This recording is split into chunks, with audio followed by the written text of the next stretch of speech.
Hi YouTube friends. Well, I am going to make insect repellent lotion bars. If you like skincare products made at home, this is one you really need. It's so useful all summer long and it does really work. I've had dozens of customers come back to my market table and say, this stuff really works. I was surprised. Let me tell you why it's so much better than what you buy at the store. First of all, it's a solid, it's a lotion bar, okay? And so not a single drop of it gets wasted, especially if you're used to even natural insect repellent sprays. A lot of that goes into the air. The second thing is it is all natural, and it's even actually good for your skin, which is just so wonderful. So it's vastly better than anything you're going to buy at the store that's full of chemicals and is really bad for your skin and that you feel like you need to wash off when you get back inside the house. Matter of fact, you can also make this lotion bar without all the other essential oils, like with just lavender, and you can use it in the wintertime just as a lotion on your skin. So let me show you the ingredients and the proportions and show you how easy it is. If you have all these ingredients at home, it's so easy to make. If you have to buy all these essential oils, it can be expensive. So I make this for my business. So here's my lotion bars. I'll start rather humorously by showing you, oh goodness, there's some beeswax on there.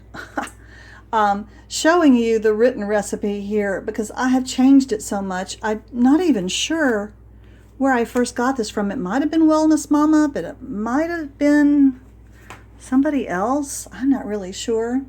This is what I call a 3-3-3 recipe. It's one third, 1/3, 1/3.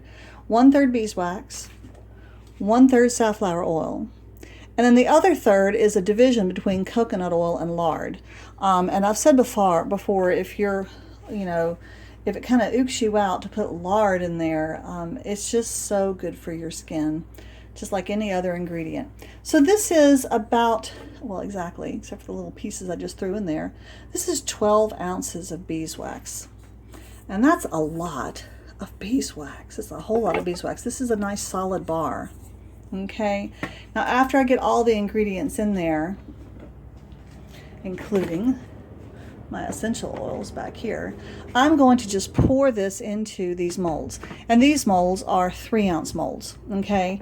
And I sell each one for $5, which is kind of a steal because, as I said, it's a solid bar, and so there's none of this banging the bottle into your hand to put your insect repellent on, or spraying it all over your body and putting 1/3 of it into the air. All right, so for my essential oils, let's zoom in on this a little bit. Okay, lemongrass and citronella. I put these in order of their importance and how much I put in. I put in a lot of citronella and a good bit of lemongrass, okay? Then I have lavender, eucalyptus, a good bit of those too, a little bit of tea tree, a little bit of rosemary, a little bit of cedarwood. Notice they are all essential oils. I don't use, obviously, no fragrance oils in this. The essential oils are in there not to smell good. They're in there to do hard work of keeping bugs off your skin, and that's why there's 7 of them. These are quite, every time a customer walks up to the table and looks at them and goes, oh yeah, right, and then they smell it, they go, oh, I bet that does work. So let me take you through the simple process of how I make this. Now I'm going to add 12 ounces of safflower oil. Now this is no ordinary safflower oil. I actually infuse dandelion flowers that have been dried ahead of time into this. Matter of fact, let me show you some of those. I may have showed you some before, but I'll go get some. Every spring I go pick dandelions. I bet people think I'm a lunatic. Picking dandelions, picking the weeds. But here are the dandelion flowers, and I dry them till they're bone dry, and then keep them in a little Ziploc that I keep mostly zipped up, but I don't want them to get moist at all, so I leave them some air. And then I actually take some of these, and I might put this safflower oil in a different container. I could put it in like a mason jar, and just stuff it with a lot of those dandelion flowers until it really does change color. If you're familiar with safflower oil, you know it's almost clear, and after I have infused the dandelion flowers in there, it becomes very yellow. Okay, so now 12 ounces.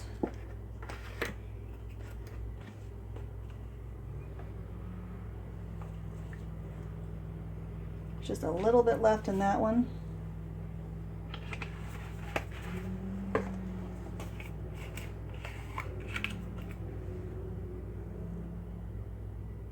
I love having a digital scale. This is one of the first things I bought when I started making soap, and I've had this scale, oh goodness, probably over a decade, and it still works great.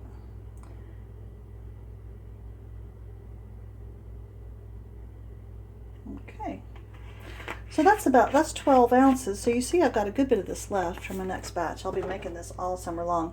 Now what I want is 6 ounces of coconut oil and 6 ounces of lard. And sometimes I put a little bit more coconut oil than lard because it's a little bit of a harder, as you can see. At room temperature, you know, air conditioning temperature, the coconut oil is harder. And the reason I do it this way, if I have 12 ounces of beeswax, and that's 1/3 of the weight of the product, and these are 3 ounces each, the bars are, then I know that I'm going to get 12 of these. So these, I got this at a thrift store, and I got one of these at a thrift store, and then I got the second green one at Michael's, and they are quite expensive. I think they were $10 for that mold if you buy it new. Okay, so now we'll get the coconut oil and the lard in there, and then we'll keep going. Okay, so there's the coconut oil and the lard in there, 6 ounces of each.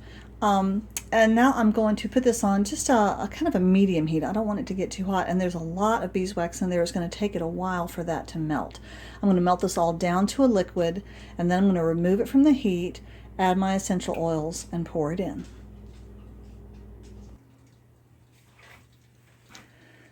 Everything's been melting away, and you see I just have one thin piece of beeswax left. We're going to wait till it's all dissolved.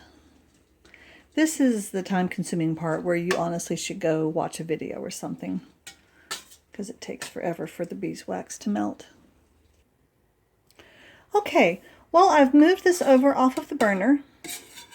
Now, as far as amounts, I mean, I try to err on the side of being overly generous, okay?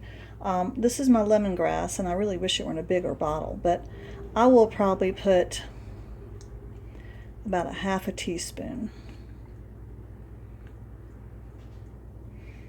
of lemongrass essential oil in there. The citronella I want to be particularly generous with. Now I'm going to use up first a smaller bottle that I have, but I've ordered the larger bottle online because I'm going to be making this all summer long, and I knew I was going to run out. In the end, I just took the plastic dispenser out of that and poured it because that seems to work so much better. And lavender, interestingly, is really an effective insect repellent, and so I'm pretty generous with that too.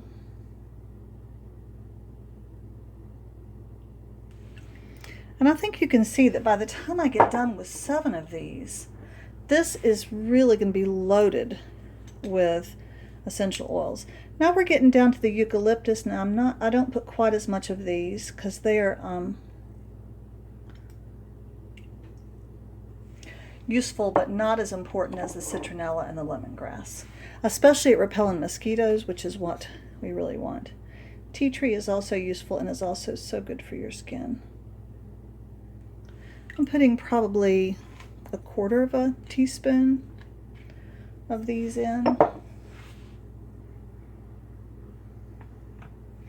And then these ones are smaller, so they're going to shake out. This is rosemary. It comes out pretty freely. And cedarwood. I use those together quite a bit.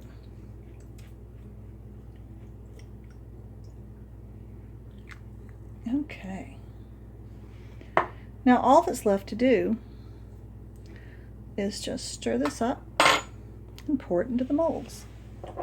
Okay, so I'm going to pour this in and then I'll show you afterward.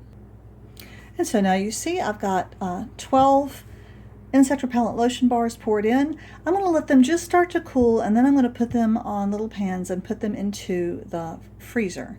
I want them really, really cold before I try to package them in the little plastic sleeve I sell them in. They need to be nice and firm when I do that, so they'll go in smoothly. It doesn't take very long before you see the beeswax starts to harden. And as soon as these have hardened over some, it'll be safe to transfer them to these aluminum pans. These are nice and stiff. And I'll put these into the freezer. Put them on there. Okay, the way I take these out is just to turn these molds upside down and pop these out onto a paper towel. And they come out so easily because these silicone molds are designed for this. For some reason, my customers seem to prefer the flower molds to the heart molds. Now, this is the little plastic bag I use. It doesn't have a zipper on the top. It's not a Ziploc bag. It's just a plain little plastic bag.